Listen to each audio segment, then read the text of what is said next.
Module 3, making a speech.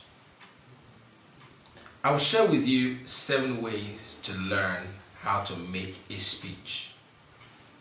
These 7 ways are by no means an exhaustive list of how you can learn to write or how you can learn to put things together as a message, but they will form a guide, a good template, a good foundation that you can begin to build upon to make a good speech or a good narrative.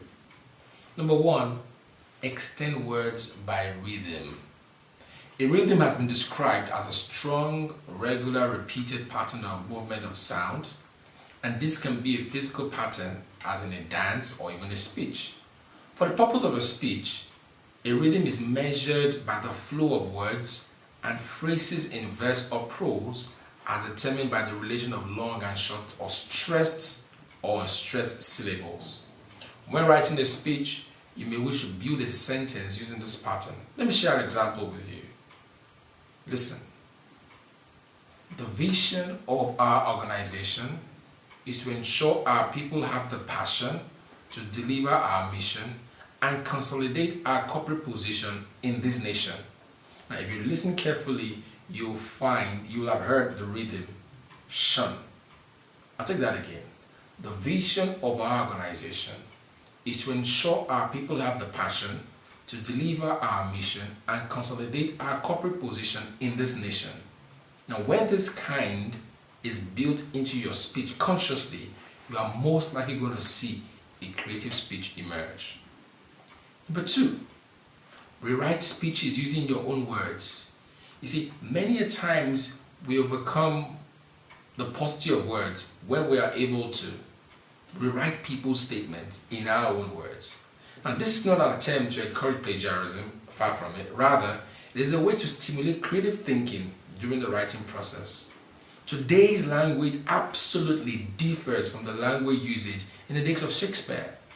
An individual can choose to learn how to make great speeches by rewriting great speeches that may have been contained with old language or even contemporary language using different words to convey the same message.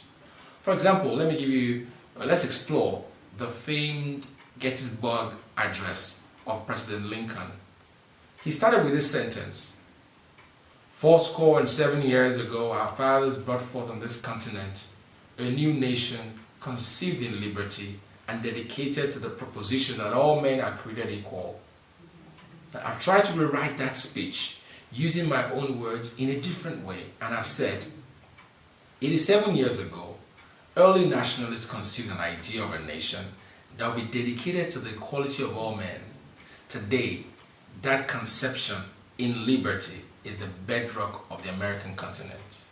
You see, as you learn to write this way, it will stimulate your mind as a writer and develop in you better writing abilities. Number 3, use quotes when making a speech. The message in your speech will definitely have themes and subject areas. The point you seek to drive home to your listening audience can be further strengthened by the use of quotes. In using quotes, you can choose to devote 3 or more sentences to elaborating on the quote you've written and the element within it that solidifies your message. Number 4, use stories. Effective communicators are good storytellers. The message in the speech is not only told by the words of the speaker alone.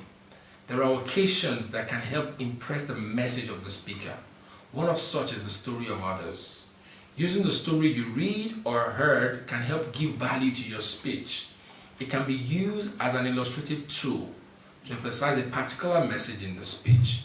Listen to stories and write them in your own words, with emphasis on what your message is centered on. You can also leverage on fables to make an analogy of a message that you wish to pass across to your audience. Number 5, critique a speech. Now, I didn't say here criticize a speech, I said critique a speech. Dictionary definition of critique suggests that it is a detailed analysis and assessment of something, especially something literary. One way to make a good speech is to watch or listen to great speeches and critique them. Note your critique as input for an improved speech. You can then rewrite the same speech by using the suggestions for improvement that you have noted during your critique. This approach will help you strengthen your writing and your imaginative skills in the process. Number 6 way you can make a speech is to use facts. Many writers today fill pages with emotions and biases rather than intelligent information. One way to learn how to write a good speech is to ensure you source for facts from credible places on matters that are related to your subject of discourse. Arrange these facts in your speech in an orderly manner where the listener can connect it with it for advocacy. And finally, number 7, personal moments. Many renowned writers today reflect on their personal experiences to make beautiful pieces of literary work, which includes writings. You must learn to tell your story in a captivating way. You can embed your personal story to pass across your message to the listening audience. Embedded stories of great comebacks have made excellent speeches, and this is one creative way to learn how to make great speeches. Now, these ways are by no means an exhaustive list of things you do in writing a speech, but they represent creative approaches to ensure that your speech is seasoned with styles that interest and entertain the reader while passing your message across.